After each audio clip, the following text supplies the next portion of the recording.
When we look at trying to increase sales, we can look at it from two ways. One is demand generation. Generating demand is all about driving discovery of your products. Getting the right product in front of the right person helps to connect people to the product that they didn't know they needed.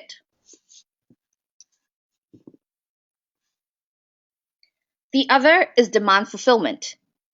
We are looking at intent data from people who have visited your website, added to cart, or purchased, and then serving an ad to these people based on that data.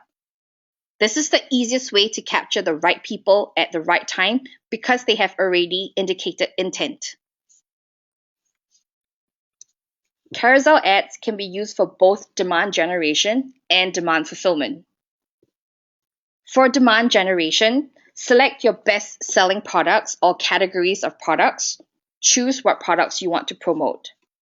Target new shoppers or even existing shoppers. And this allows you to have creative control over the image that is served. For demand fulfillment, the product that you will be showing to the audience is any product from your inventory because you're uploading your entire product catalog. You are showcasing these products to existing shoppers who have visited your website or your mobile app before. And the creative that is used will be the product imagery pulled according to which product they visited. We're just going to take a break here for Q&A. If you have any questions based on what has been shared so far, please type them into the dialog box.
Okay, we have a couple of interesting questions that I will try to answer now.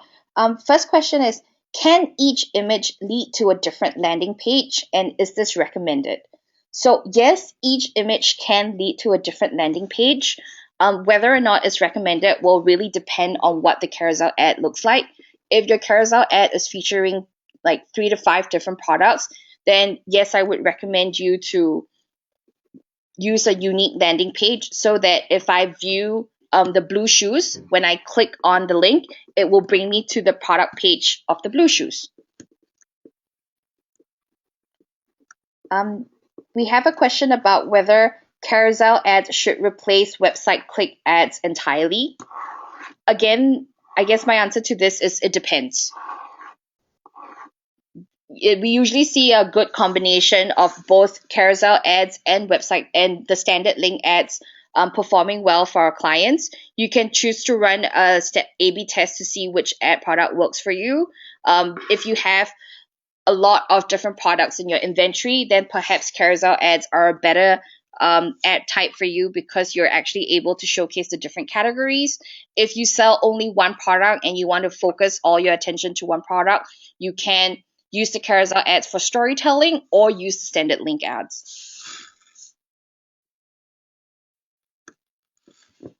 We have a question on whether in reporting we can see which is the most engaging ad.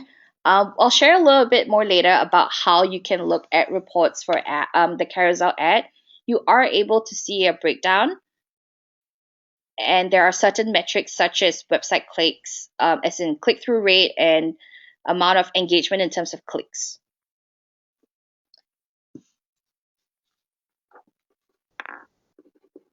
If you would like more information about dynamic product ads, please reach out to your account managers or go to the Facebook Help Center that will cover more information on dynamic product ads.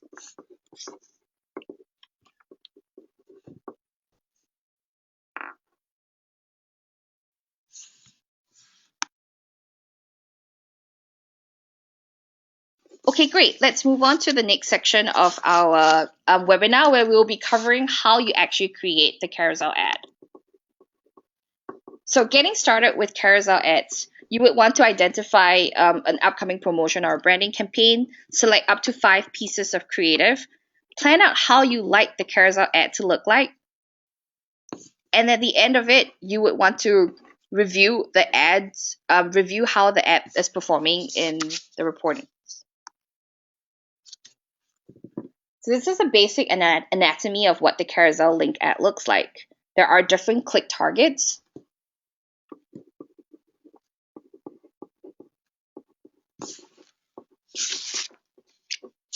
The first is the message at the top of the ad, which is similar to the link ad. And then there are images chosen by the advertiser with descriptive text below each image. The images are 1 by 1 in size, which is the most common image size for product images on the website. Each image and related text is in its own off-link click target. And note that the text field below the image has a bolded section designed for the product name. In the rightmost section, it pulls the profile picture from an advertiser's Facebook page. And you also have the option to add a call to action button on the carousel link ad. So in order to create a carousel ad, select website click or website conversion ad when you are in the Create Flow in Ads Manager. Scroll down to step 3 of ad creation and select the option of multiple images in one ad. You can then use the section to select the images that you would like to use, complete the necessary fields for each of the cards that you are planning to create. Navigate between the different cards by clicking on the numbers 1, 2, 3, and up to 5. A preview of the ad is displayed on the right-hand side during ad creation so that you can monitor your text spacing. And I also encourage you to use the text space well. Keep it short, do not leave it blank.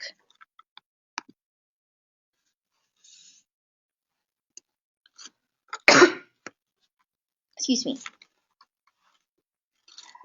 Should you enable creative optimization? Creative optimization, just a quick recap, is basically allowing the Facebook system to optimize which image will show up first within the carousel ad to different people.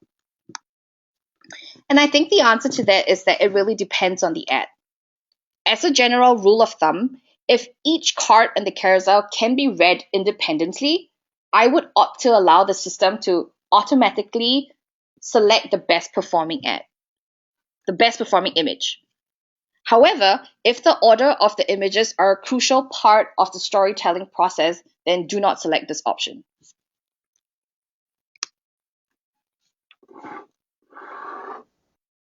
Can we change the image that's captured in the last card? Again, just a quick recap. The last card is basically the last image that's on the carousel ad.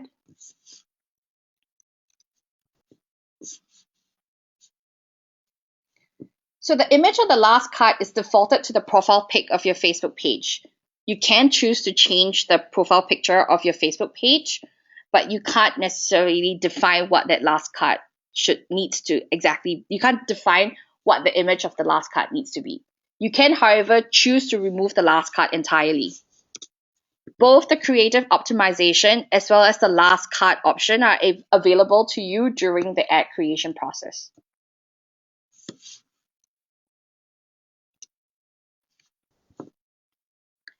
We covered this question briefly earlier. Can you see a breakdown of performance by individual image? Yes. Website click-through rate, total number of clicks breakdown by each carousel card is available. conversion and cost per conversion is also available. In order to assess this cart level performance metrics, you will need to go to your reports, select the Carousel engagement report, and once it has loaded, select breakdown and choose to break down by Carousel card. This will allow you to see this performance metrics across each individual image.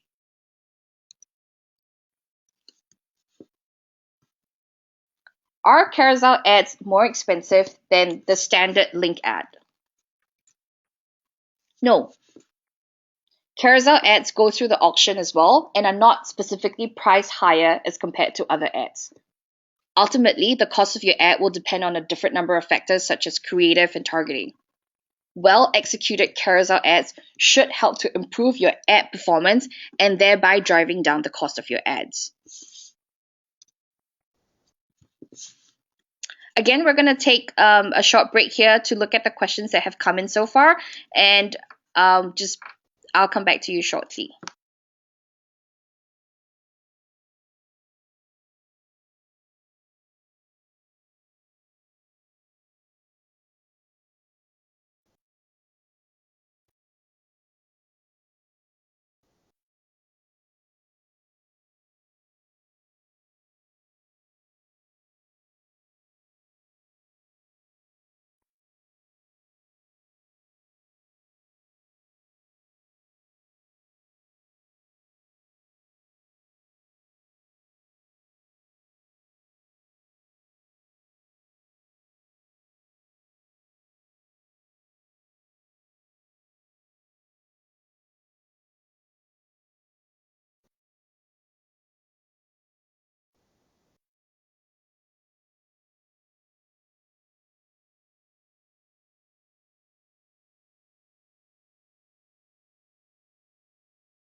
Okay, great. We have some really interesting questions here. Please keep the questions coming. Does the 20% tax rule apply? Yes, the 20% tax rule applies to each individual image on the carousel ad. What placement would we recommend? And can we use right-hand side? So the placement that we would recommend would be newsfeed. It's a large creative canvas that you can play with. If you look at the newsfeed, especially the carousel ad in the mobile newsfeed, it takes up almost the entire screen of your mobile phone, and it's a great way to showcase your thumb-stopping content. You can use the right-hand side for the carousel ads, but not all the images will be showcased, and you cannot scroll. So just be the first two images that will be shown. Recommended bid type for carousel ads, OCPM. Can we use cost per acquisition bidding? So the bidding for carousel ads is the same as the standard link ads. So there will not be cost per acquisition bidding.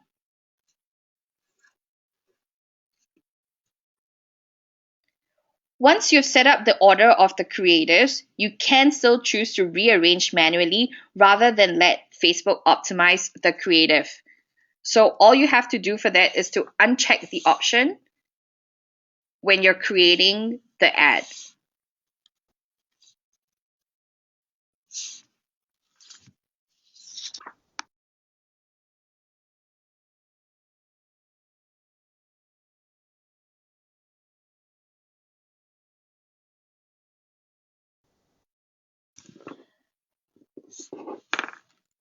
So each image, the question here is, each image can be set to a specific landing page. Can each image be led to a different domain or website? Yes, you can. So each single image can be totally different websites.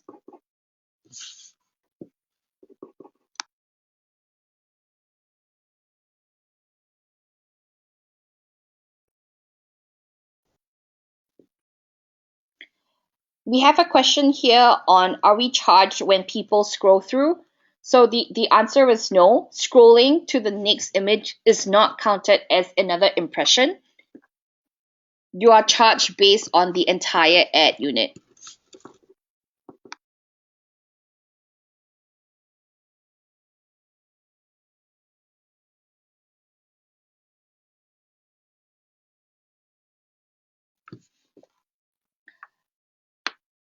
Another question here is, how often would you change the creatives in the carousel ad? I think this is something that applies not just for carousel ads, but across all of the different types of ads that you would run on Facebook. It's best practice to refresh your ads regularly. I would monitor the ad performance, the frequency in which the ad has been served, the percentage of the audience that has already seen this creative, and whether the ad is still performing for you. So it's a combination of all these factors that we would look at in deciding when to refresh creatives. You, however, want to remember that it's important to refresh creative, because if you keep serving the same creative to the same person every time, either they are not interested in the product and are sick of seeing the image in the newsfeed. In that case, they would start to X out the ad, and that will actually decrease the relevance score of your ad. If they are interested in your product, they've probably already seen it, and it may, if you keep that ad going on for a long time, it could lead to banner blindness.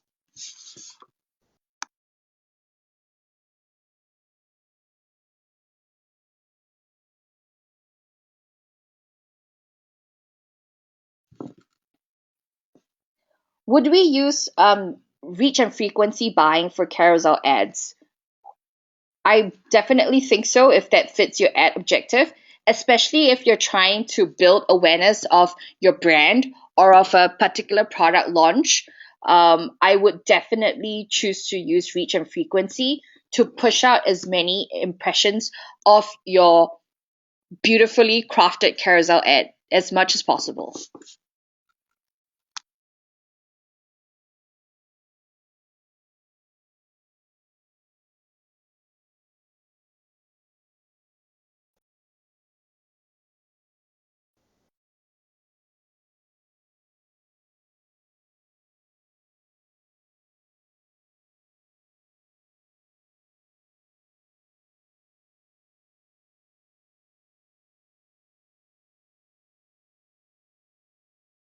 So you can select up between 3 to 5 images for the carousel ad, and up to 10 if you're working with an API partner.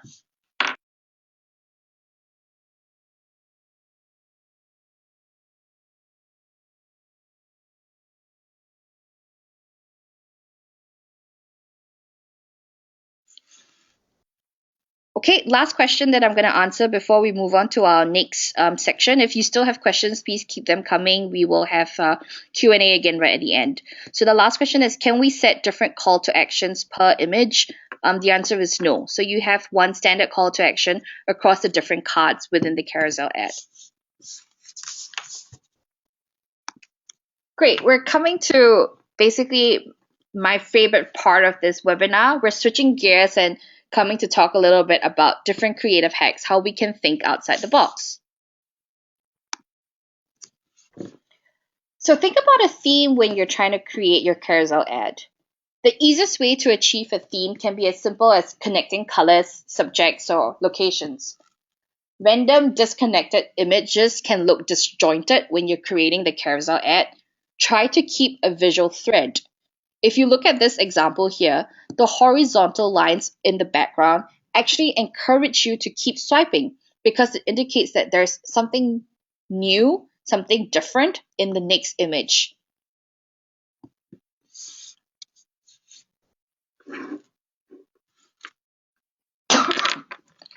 Tease and review.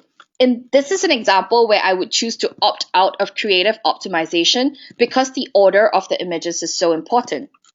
So curiouser and curiouser, why are you showing me an image of a kiwi with all its seeds out? Next image, strawberries, similar thing with all the tiny little seeds out.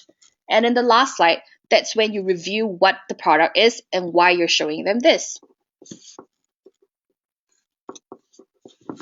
Splice. One interesting way to present your images is actually to cut each frame in half. Can you cut different frames, join them together, and tell a story in a different way?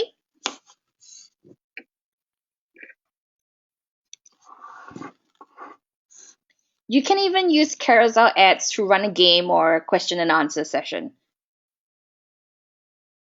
This encourages swiping because when you see what the first slide is, you want to see whether you've answered the question correctly on the next image. This is a really interesting way to pique interest and to engage the audience in your beautifully crafted carousel ad. Narrative. We've talked a little bit about this in the previous slides, but I think this is really the best way to make use of the carousel ad. Create a user journey. Does your story build across the different images? Does something evolve? Make the images work together to tell a story. And in this case, we're showcasing how this product can be used at different times of the day. This is a great way to encourage people that are already considering to take that final leap to purchase. Mechanic. Let the campaign message be brought to life using the mechanics of the carousel swipe interaction. As you swipe from right to left, what else is revealed? What are the different scenarios that you can use this product?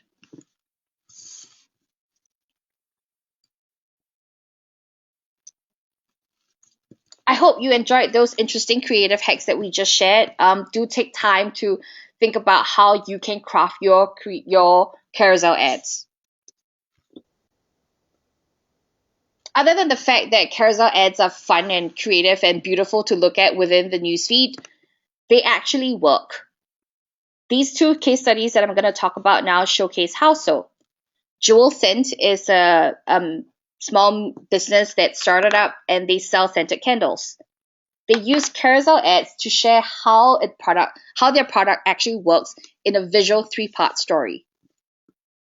If you look at the quote below from the co-founder, they actually managed to drive 3 times lower cost per click for their carousel ads as compared to a single standard link ad. Moving on to a much larger company, Target actually used dynamic product ads in the carousel ad format to increase the number of conversions across their large product catalog. The code reads that they were able to more easily engage consumers with highly relevant creative. And the creative is highly relevant because we're showcasing products that the user has already indicated intent. They actually saw a 2 times increase in conversion across different devices.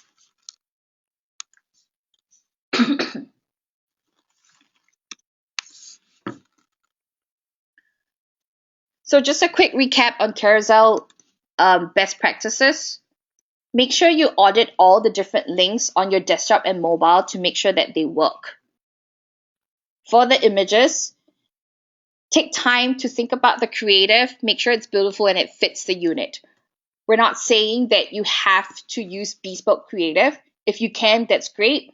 If not, it could just be a simple way of selecting or repurposing existing images that you have. For example, if you have a video, you can choose to take stills from the video and use it as part of your carousel ad.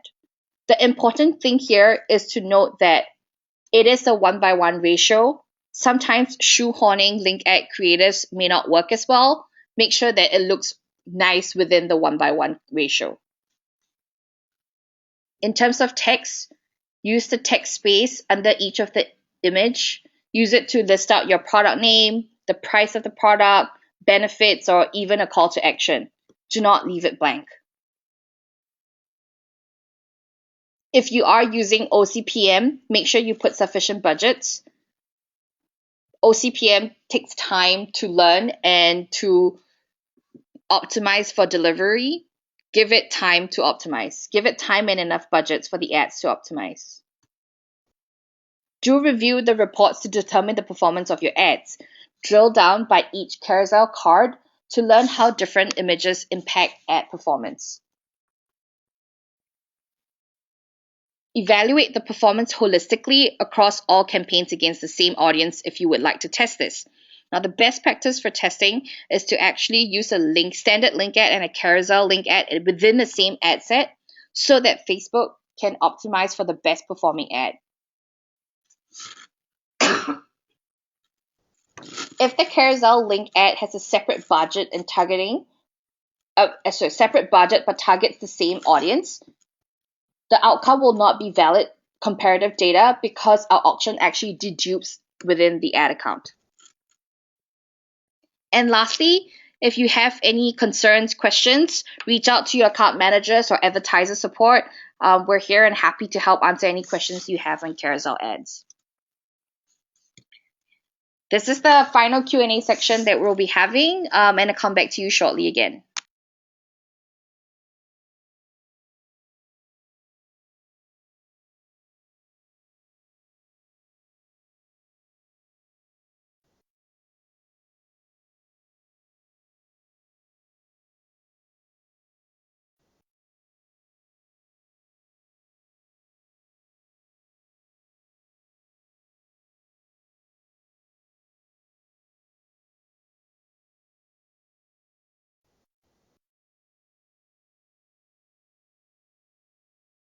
So we've got more questions about how to set up DPA. My recommendation is to check out the Facebook Help Center for more details on how to set up DPA. It's a simple 3-step process, but there are more details that I can share with you right now. I mean, there are more details available than what I can share with you right now. So go to the developer site and search dynamic product ads, or go to the Facebook Help Center. It will share with you what the 3 steps are, how you can basically upload your product feed into the business manager, how you can edit the custom audience pixel to ping back data on what product page the user landed on and what image should be selected. And then after that, it's just a matter of creating the dynamic product ad within Power Editor. So we will be sharing and uploading a recording of this entire webinar onto the website where you registered for this session. So feel free to go back and re-watch this recording.